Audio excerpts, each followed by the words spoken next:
شهر رمضان الذي أنزل فيه القرآن هدى للناس وبينات من الهدى. السلام علیکم ورحمۃ اللہ وبرکاتہ.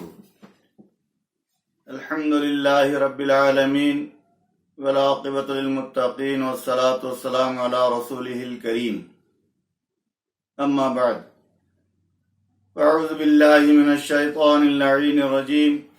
ایاک نعبد وایاک نستعین. وقال رسول اللہ صلی اللہ علیہ وسلم: الید العلیٰ خیر من الید السفلی، فالید العلیٰ ہی المنفقہ والسفلی ہی السائلہ. رواہ البخاری. محترم ناظرین کرام، مکتبہ ابناء الحسن کی اس رمضانی پیشکش میں آپ کا خیر مقدم کیا جاتا ہے. آج کا ہمارا موضوع ہے اسلام اور گداگری. اس موضوع کے اختتام پر انشاءاللہ ہم آپ کو ایک ایسی جامع دعا بھی بتلائیں گے جو انسان کے جان، مال، اولاد، عزت، آبرو، صحت و تندرستی کی حفاظت کرنے والی ہوگی اور ہر قسم کی نعمت سے، زوال سے انسان کو محفوظ رکھے گی. اسلام دین فطرت ہے. یہ کسی صورت میں بھی انسانیت کی تذلیل و تحقیر برداشت نہیں کرتا. اسلام نے گداگری کو سخت ناپسند کیا ہے اور کسب حلال، محنت و مزدوری پر زور دیا ہے. آپ صلی اللہ علیہ وسلم نے اپنے در سے بے شک کسی سائل کو خالی ہاتھ نہیں لوٹایا، مگر آپ نے گداگری کی حوصلہ افزائی بھی نہیں فرمائی. چنانچہ حدیث میں آیا کہ ایک انصاری صحابی آپ علیہ السلام کے پاس کچھ مانگنے کے لیے آئے تو آپ نے فرمایا کہ تمہارے گھر میں کیا چیز ہے؟ سو اس نے کہا کہ میرے پاس ایک کمبل ہے جس کو ہم آدھا اوڑھتے ہیں آدھا بچھاتے ہیں، اور ایک پانی پینے کا پیالہ برتن ہے جس سے ہم پانی وغیرہ پیتے ہیں. تو آپ نے فرمایا کہ وہ دونوں چیزیں لے آؤ. وہ صحابی وہ دونوں چیزیں لے آئے. آپ نے اپنے ہاتھ میں ان دونوں چیزوں کو اٹھایا اور کہا کہ کون اس کا خریدار ہے اور کتنے میں خریدے گا؟ ایک صحابی نے کہا کہ میں اس کو 1 درہم میں خریدتا ہوں. آپ نے مزید اپنا ہاتھ بلند کیا اور کہا کہ کون اس کو 1 درہم سے زیادہ میں خریدنے والا ہے؟ تو دوسرے صحابی نے کہا کہ میں ان 2 چیزوں کو 2 درہم میں خریدتا ہوں.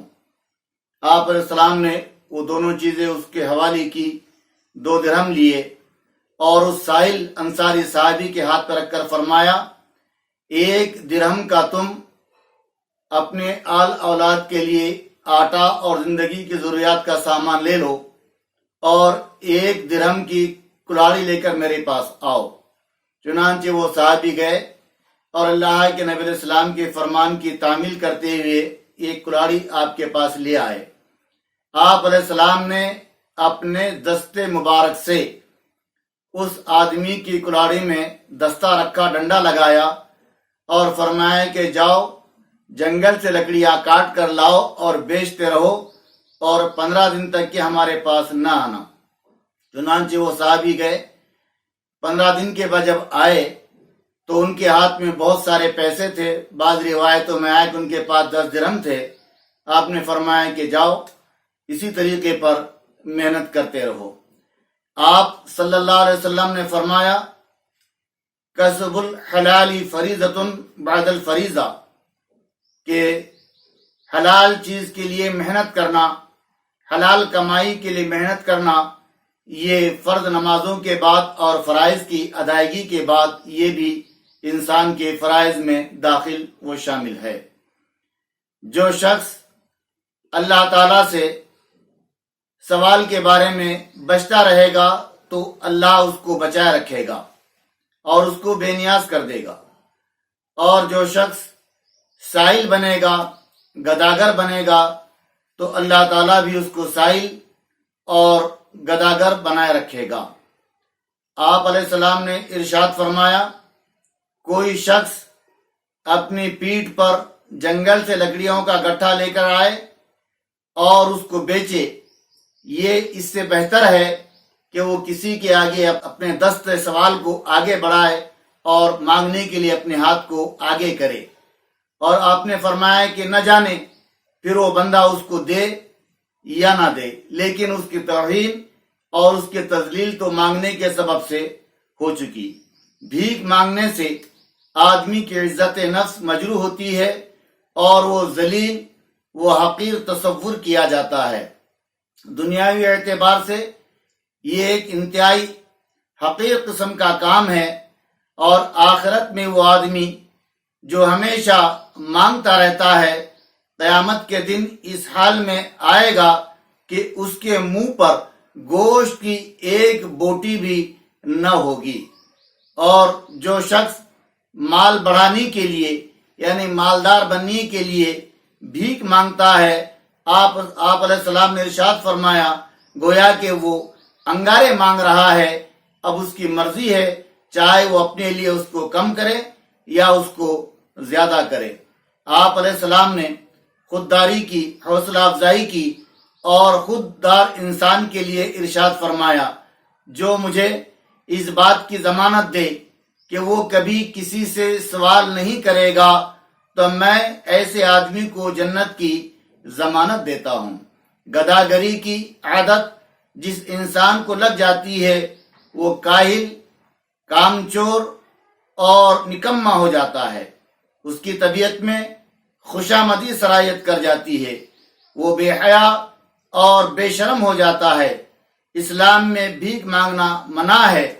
وہ انسان کو محنت کش اور باعزت و باغیرت دیکھنا چاہتا ہے۔ اسلام میں پیشہ ورانہ بھیک کا کوئی تصور نہیں ہے، اور جو لوگ بھیک کو اپنا حق جانتے ہیں سو یہ بات اسلامی نظریے کے اعتبار سے بالکل غلط ہے۔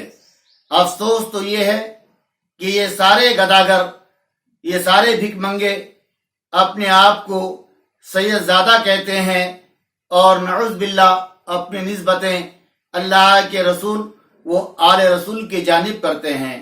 دعا ہے کہ اللہ تعالی ہم سب کو اپنے در کا سوالی بنائے رکھے، اس لیے کہ اس کے در کا سوالی کبھی خالی نہیں جاتا، اور جو در در کا سائل ہوتا ہے وہ ہمیشہ ذلیل و خوار ہوتا ہے۔ اللہ تعالی ہم سب کی اس سے حفاظت فرمائے، آمین۔